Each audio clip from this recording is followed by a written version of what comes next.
Tu as une dent qui a été dévitalisée, tu dois mettre une couronne dessus, mais tu ne sais pas quel type de couronne choisir. Viens que je t'explique. On démarre avec les couronnes en métal.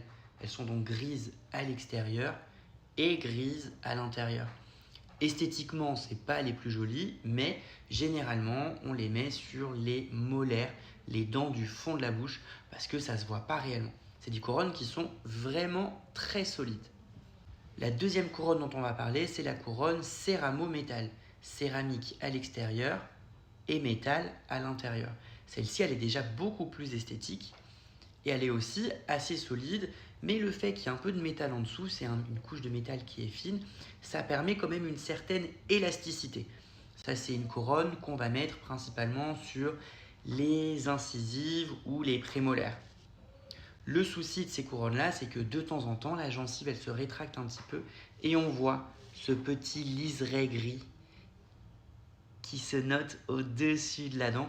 Donc, c'est une bonne solution esthétique, mais ça peut apporter quelques problèmes avec le temps.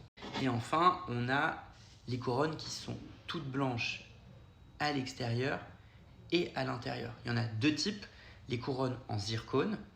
La zircone, c'est très solide, donc on peut mettre ça sur les prémolaires ou les molaires. Ou alors, on a les couronnes en céramo-céramique, c'est-à-dire que c'est de la céramique à l'extérieur et à l'intérieur. Et c'est très esthétique, la céramo-céramique. C'est pour ça qu'on le propose généralement pour toutes les dents du sourire, les dents de devant. Maintenant, vous savez quelle couronne est recommandée pour quelle dent et vous pouvez faire votre choix en pleine conscience.